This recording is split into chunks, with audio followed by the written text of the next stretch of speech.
أعوذ بالله من الشيطان الرجيم بسم الله الرحمن الرحيم محبت عقیدت الفت اور لحاظ سے جو دیوا کر لینا نیت میں اللہ کی رضا کا شامل ہو جانا یہ انسان کے لیے بہت بڑی دولت ہے. دو آدمی نماز پڑھ رہے ہیں، ایک اللہ کے لیے پڑھ رہا ہے میرا رب راضی ہو جائے، اور دوسرا اس لیے پڑھ رہا ہے کہ لوگ مجھے نمازی کہیں. پہلے کی نماز اللہ کی بارگاہ میں قبول ہوگی، اس کا اجر ملے گا، اس کا کلمہ اس کے گناہ مٹا دے گا، اس کا رسول سجود میں جانا اس کے گناہوں کو ختم کر دے گا. لیکن وہی نماز جب اللہ کے لیے نہ ہو، کسی اور کے لیے ہو، تو وہ نماز اس نمازی کے منہ پر دے ماری جائے گی. اللہ تعالیٰ وہی اعمال پسند فرماتا ہے جو محض اس کی رضا کے لیے، اس کی خوشنودی کے لیے ہو. اللہ تعالیٰ ہم سب کو نبی عربی صلی اللہ علیہ وسلم کے ارشادات کے مطابق اپنی رضا کے لیے زندگی بسر کرنے کی توفیق عطا فرمائے. حدیث پاک سنیے کہ جو آدمی مسجد جاتا ہے اس کی نیت یہ ہے کہ خیر کی بات سیکھے گا یا کسی کو سکھائے گا، اسے حج کا اجر ملتا ہے. وہ حج جو مکمل حج ہو، کامل حج کا اسے ثواب ملتا ہے. تو آئیے جب بھی آئیں مسجد کی طرف آئیں، نیت کر لیں کہ اللہ کی رضا کے لیے جا رہے ہیں، وہ دین کی بات سیکھیں گے، اللہ تعالیٰ کامل حج کا ثواب عطا فرماتا ہے. اور حج انسان کو گناہوں سے پاک کر دیتا ہے. حج انسان کو گناہوں سے پاک کر دیتا ہے. وہ حج کر کے انسان واپس آتا ہے تو گناہوں سے یوں پاک ہے جیسے آج ماں کے پیٹ سے باہر آئے. تو اللہ رب العزت کی رحمت یہ برکت ہے. اور پھر حاجی کے ایک اور سعادت ہے کہ اگر حاجی کا دوران حج انتقال ہو جائے، وہ قیامت کے دن اٹھے گا تو لبیک اللہم لبیک لا شریک لک لبیک کہتے ہوئے اٹھے گا. اللہ کی رحمت سے امید کرتے ہیں اگر کوئی مسجد آ رہا تھا یا مسجد سے واپس جا رہا تھا خیر دن کے حج کے ثواب کے لیے، تو اگر اس کا رستے میں وقت پورا ہو گیا تو قیامت میں اٹھے گا تو اس کی زبان پر بھی لبیک اللہم لبیک ہوگا. تو اللہ تعالیٰ ہم سب کو اخلاص کے ساتھ، للہیت کے ساتھ مساجد میں آنے کی توفیق عطا فرمائے. مسجد میں جو آتا ہے اللہ اسے ایک اور انعام بھی دیتا ہے، اسے بھی سنیے پھر اس ذوق و شوق کے ساتھ آئیے گا. نبی عربی صلی اللہ علیہ وسلم نے ارشاد فرمایا من غدا الى المسجد او راحا اعد اللہ له فی الجنۃ نزلا کلما غدا او راحا. جو آدمی صبح یا شام مسجد کی طرف گیا، اللہ تعالیٰ اسے جتنی مرتبہ مسجد جائے گا جنت میں اتنی مرتبہ اس کی مہمان نوازی فرمائے گا. کھانے کا اپنا مزہ ہوتا ہے لیکن کھلانے والے کا بھی مزہ ہے. اگر کوئی کھلانے والا ہو پھر اس کے مزے میں ذائقہ میں اضافہ ہو جاتا ہے. جنت کی یہ وجہ ہے اللہ مہمان نوازی کرے گا، بتائیے اس ذائقے کو، اس نعمت کو باقی جنتی ترس رہے ہوں گے. تو اللہ تعالیٰ ہم سب کو خلوص نیت کے ساتھ، پیار کے ساتھ ان محافل میں شرکت کی توفیق عطا فرمائے. جو اخلاص و للہیت کے ساتھ اچھی نیت کر کے آتا ہے، پروردگار عالم اس کو اپنی رحمت و برکت نوازی سے مالا مال فرماتا ہے. حضرت سفیان ثوری رحمۃ اللہ تعالی علیہ نے ارشاد فرمایا اے من بنیت کوئی بھی کام کرو نیت کر لو اللہ کی رضا، کل بیٹیا نہیں، کھاؤ تو اللہ کی رضا کے لیے، پیو تو اللہ کی رضا کے لیے۔ جو بھی مومن کام کرتا ہے اللہ کی رضا کے لیے اگر راضی ہو جائے، کھانا ویسے بھی کھانا ہے، کھانے کو انسان اس دنیا میں زندہ نہیں رہ سکتا، تو کھانا تو ضروری ہے، لیکن جب کہے مولا تیرا حکم ہے، تیرے نبی کا فرمان ہے، تو تجھے راضی کرنے کے لیے کھانا اتنا ہی دے کر دھیان آنا ہے، اب وہ کیا ہوگا، وہ سارا نور علی نور بن جائے گا، تو کھانا اس کے اندر جا کے عبادت کی رغبت پیدا کرے گا، اس کے اندر جا کے عبادت کا ذوق و شوق پیدا کرے گا، اللہ اللہ کرنے کا ذوق پیدا کرے گا۔ تو پروردگار عالم ہم سب کو اخلاص کے ساتھ، للہیت کے ساتھ یہ ہر کام کرنے کی توفیق عطا فرمائے، حتیٰ کہ جو ہم قدم بھی اٹھائیں وہ اللہ کی رضا کے لیے اٹھائیں، پروردگار عالم کی نعمت ہر ایمان والے کو نصیب فرمائے۔ حضرت فضیل بن عیاض رضی اللہ تعالیٰ عنہ فرماتے ہیں انما یرید اللہ عز وجل منک نیتک وارادتک، اللہ یہ نہیں چاہتا کہ اتنے لمبے لمبے نماز پڑھو، اتنے لمبے کرو، رب تو فقط تم سے تمہاری نیت چاہتا ہے، تمہارا ارادہ چاہتا ہے۔ تو کوئی کام کرتے ہو کہ اللہ کو راضی کرنے کے لیے کرتے ہو یا کسی اور کے لیے؟ اللہ کو راضی کرنے کے لیے۔ جو اللہ کو راضی کرنے کے لیے کرتا ہے اللہ تعالیٰ کی رحمت اور برکت اس کے شامل حال ہوا کرتی ہے۔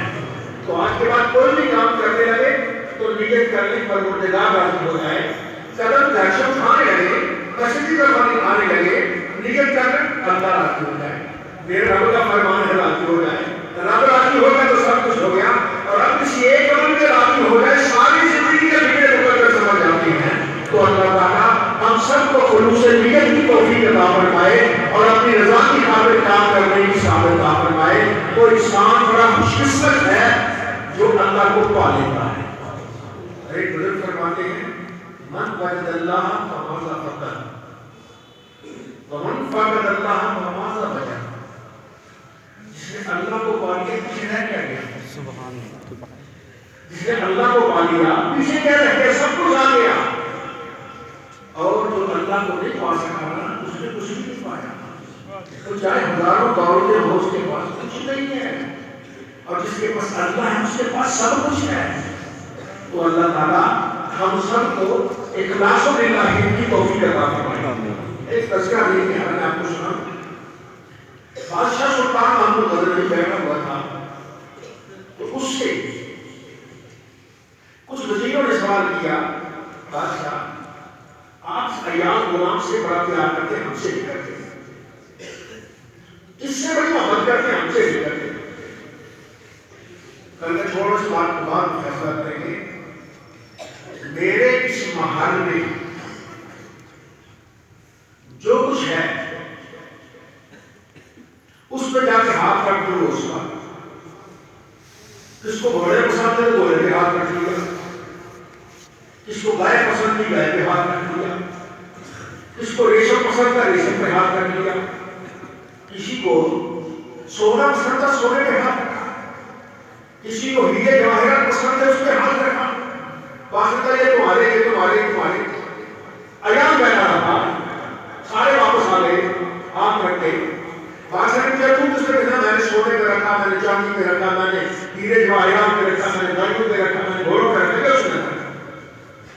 بادشاہ نے کہا ایاز تم نے اٹھا، کہا بادشاہ سمجھ نہیں آئی، آپ دوبارہ نہ کہیے کیا اس محل میں جو کچھ ہے جس پر ہاتھ رکھو گا تمہارا، یہ چپکے سے اٹھا، اٹھ کے بادشاہ کے کندھے پہ ہاتھ رکھ دیا۔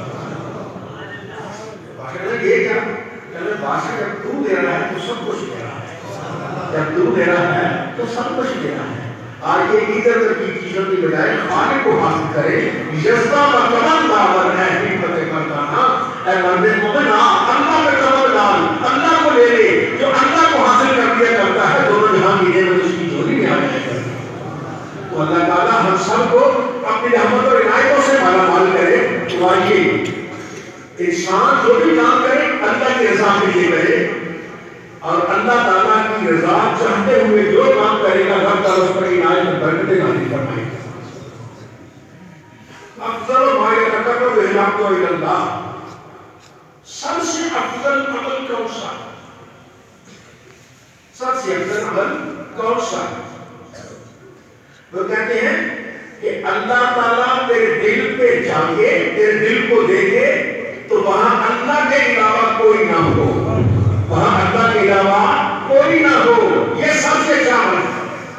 آپ کھانا کھانے لگے ہیں، کھانا کھاتے ہی، یہ کھانا دنیا کا کام ہے، کھانا کھاتا ہے انسان، کھانا صرف اس لیے کھایا کہ میرا رب راضی ہو جائے، رب دیکھے کہ اس نے کھانا بھی کھایا ہے میری رضا کے لیے کھایا ہے، یہ سب سے افضل عمل ہے۔ پانی پینے لگے یہ اللہ راضی ہو جائے، تو جب پانی پیے گا تو وہ بھی کہنا سب سے افضل عمل ہو جائے گا۔ اور جو لمبے روزے رکھے تہجد رکھے اللہ کی رضا منظور نہ ہو سے پانی پینے والا آگے نکل جاتا ہے۔ تو آئیے اللہ کی رضا کے لیے کام کریں، جو کام بھی کریں اللہ تعالیٰ کی رضا کے لیے کام کریں، جو رب تعالیٰ کی رضا کے لیے کام کرتا ہے رب اس کے سارے بگڑے مقدر سماعت کیا کرتا۔ تو اللہ تعالیٰ ہم سب کو نبی عربی صلی اللہ علیہ وسلم کے ارشادات پر آپ کے طریقے پر چلنے کی توفیق عطا فرمائے۔ وہ بڑے نصیبوں والا ہے جسے اخلاص کی دولت نصیب ہو جائے کرتی ہے۔ اور حضرت ابو عثمان مغربی رحمۃ اللہ تعالی ہے، آپ سے کسی نے پوچھا کہ اخلاص ہے کیا، اس کا زور دیتے ہیں، فرمایا خالق کی جانب ہمیشہ توجہ کی جائے کہ مخلوق کا تصور نکل جائے، ہمیشہ خالق کی طرف توجہ کی جائے۔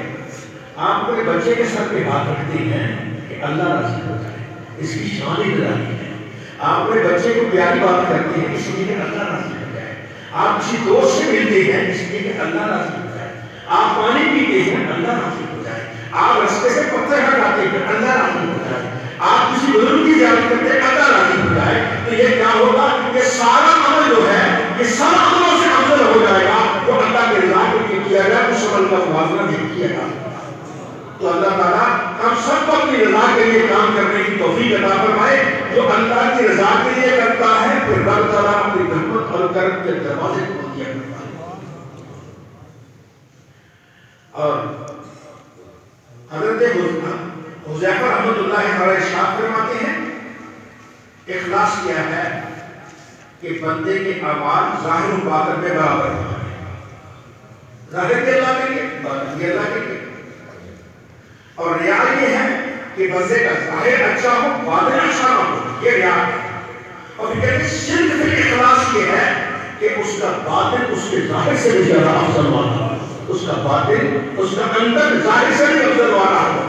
ظاہر میں لوگ اتنا نہ سمجھے لیکن اندر ہی وہ جھانکنے والا ہو تو کہے ہاں یہ تو اللہ کا دیوانہ بیٹھا ہوا ہے، رب کے چاہنے والا بیٹھا ہوا ہے۔ اللہ تعالیٰ ہم سب کو نبی عربی صلی اللہ علیہ وسلم کے ان ارشادات کی روشنی میں، ان تعلیمات کی روشنی میں عمل کرنے کی توفیق عطا فرمائے۔ نعرہ تکبیر، اللہ اکبر، نعرہ رسالت۔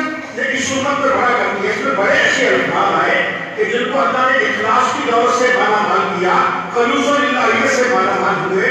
جب خلوص للہیت سے مالا مال ہوئے تو رب تعالیٰ نے اپنے کرم کے سارے دروازے کے لیے کھول دیے۔ اب قیامت کا دن ہوگا تو بندے کے دو دیوان تھے، قیامت کے دو دیوان دیکھے جائیں گے۔ ایک یہ کام کس لیے کیا ہے، رب دیکھے گا اس کام کس کے لیے کیا، جو اللہ کے لیے ہوگا رب اسے مقبول کر دے گا۔ ایک شرط ہوگی اللہ کے لیے، کام اللہ کے لیے، اور دوسرا جو ہوگا کیفا، اس نے کیسے کیا، کیا میرے محبوب کی غلامی میں کیا، کیا غلامی سے نکل کے کیا ہے۔ جو نبی کریم صلی اللہ علیہ وسلم کے طریقے پر کرے گا اللہ کی رضا کے لیے وہ قبول ہوگا، اور بندہ ہے اللہ کی رضا کے لیے لیکن نبی کریم کا طریقہ نہ ہو وہ مقبول ہوگا۔ دائیں ہاتھ سے پانی پینا یہ سنت ہے، پانی پیتا ہے اللہ کی رضا کے لیے یہ مقبول ہے۔ وہی پانی بائیں ہاتھ میں لے لیا میں اللہ کی رضا کے لیے پیتا ہوں تو قبول نہیں ہے، قبول وہی ہوگا کہ مصطفیٰ کے طریقے پر ہوگا۔ رب عمل سے پہلے دیکھتا ہے کیا اس پر میرے نبی کی اتباع کی مہر ہے یا نہیں ہے، میرے نبی کی نشان لگا ہے یا نہیں ہے۔ جو بندہ مومن نبی عربی صلی اللہ علیہ وسلم کی سچی غلامی پہ آ جاتا ہے اللہ تعالیٰ اس پر اپنی رحمت اور برکتیں نازل کر دیا کرتا ہے۔ جو اخلاص والا دنیا اسے نہ پہچانے رب اس کو نشر کر دیتا ہے۔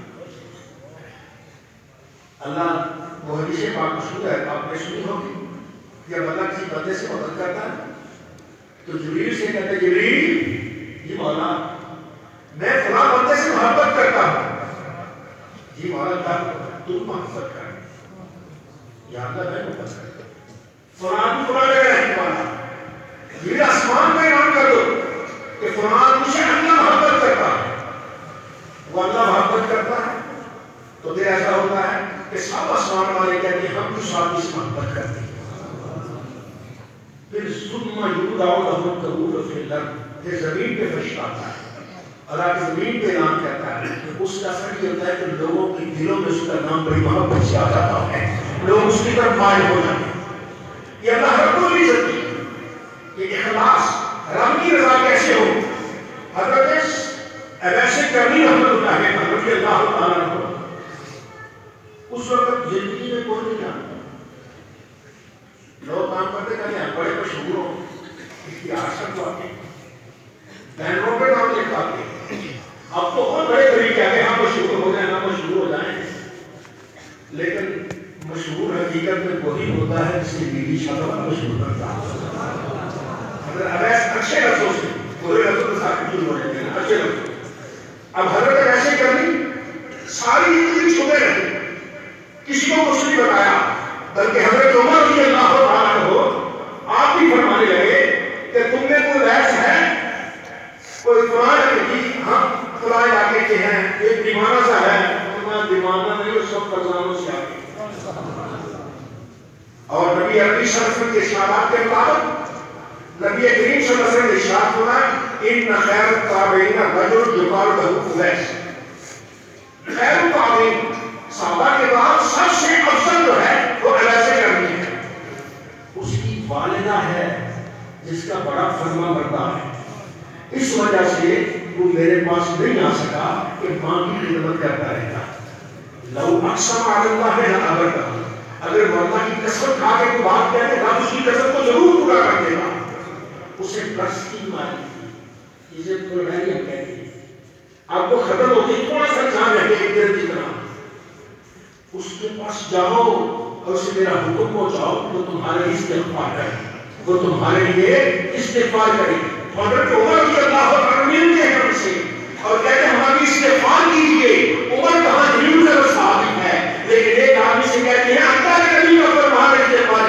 کیجیے، کیوں کہ وہ آدمی اپنی والدہ کی خدمت میں اتنا رضائے نہیں کر پایا تھا کہ سرکار کو بھی نہیں دیکھ سکا، رب نے دنیا میں اس کو ڈنڈورا پھیر دیا۔ آج دنیا میں مسلمانوں کا بچہ جانتا ہے کہ ویس نامی کو گیا، ویس کرنی کوئی ہے، وہ بڑا آدمی ہے، اس وقت ان کو کوئی نہیں جانتا تھا، لیکن آج بچہ جانتا ہے، اپنی اولاد کا نام ویس رکھتے ہیں، ہم برکت نہیں کرتے ہیں تاکہ ان کی برکت شامل حال ہو جائے۔ کیا کام کیا انہوں نے؟ وہ صرف اللہ کی رضا کے لیے کام کرتے تھے، تو جو اللہ کی رضا کے لیے کام کرتا تھا اسے نیچے اٹھا کر اوپر لے جاتا۔ اللہ تعالیٰ ہم سب کو اخلاص باللہ کے ساتھ اپنی رضا کی خاطر کام کرنے کی توفیق عطا فرمائے۔ محبت سے کہیے سبحان اللہ، سبحان اللہ، والحمد للہ، والحمد للہ، لا الہ الا اللہ، لا الہ الا اللہ، اللہ اکبر، اللہ اکبر، سبحان اللہ، سبحان اللہ، والحمد للہ، والحمد للہ، لا الہ الا اللہ، لا الہ الا اللہ، اللہ اکبر، اللہ اکبر، سبحان اللہ، سبحان اللہ، والحمد للہ، والحمد للہ، لا الہ الا اللہ، لا الہ الا اللہ، یا آخر میں کلمات طیبات کا تشریح کرایا جاتا ہے کہ یہ اجتماعی ذکر بھی ہو جائے گا، ایک اس نعمت کا فائدہ کہ جب ہم آتے ہیں تو حج کا ثواب ملتا ہے اور مکمل حج کا ثواب ملتا ہے، اور دوسرا جب یہ کلمات طیبات پڑھ لیتے ہیں تو رشتے نام سے ہی کہتے ہیں فرماتا ہے جاؤ فرشتوں میں سب کو جہنم سے راہ کر کے جنتی بنا دیا ہے۔ محبت سے بھی سبحان اللہ، الحمد للہ، الحمد للہ، لا الہ الا اللہ، لا الہ الا اللہ، اکبر، سبحان اللہ، سبحان اللہ، الحمد للہ، الحمد للہ، لا الہ الا اللہ، لا الہ الا اللہ، اکبر، سبحان اللہ، سبحان اللہ، الحمد للہ۔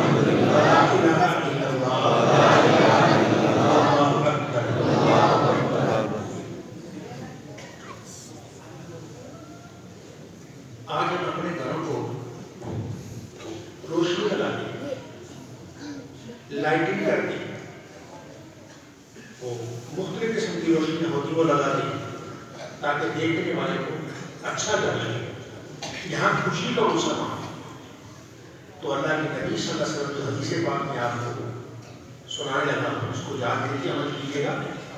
نبی کریم صلی اللہ علیہ وسلم نے ارشاد فرمایا اما صلاۃ الرجل فی بیتہ تطوعا، آدمی کا اپنے گھر میں نفل نماز پڑھنا، کوئی نہ کوئی نفل، 2 نفل اسی گھر میں پڑھا کیجیے، فنور، یہ گھر میں نفل پڑھنا نور ہے، گھر میں ہے نور ہے۔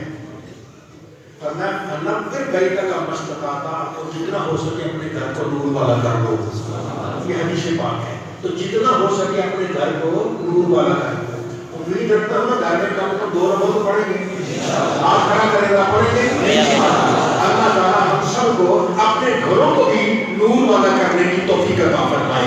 آپ جب پڑھیں گے آپ کی اہلیہ دیکھیں گی وہ پڑھے گی، آپ کے بیوی بچے دیکھیں گے وہ پڑھیں گے، آپ کے رشتہ دار دیکھیں گے وہ پڑھیں گے۔ تو جب آپ گھر میں نفل پڑھنا شروع کر دیں تو گھر نور والا ہوتا جائے گا، اور فرشتوں کو یوں نظر آئے گا جیسے ہمیں اوپر سے آسمان کے تارے نظر آتے ہیں۔ تو اللہ تعالیٰ ہم سب کو سچے سچے طریقے سے دین پر عمل کرنے کی توفیق عطا فرمائے۔ آمین۔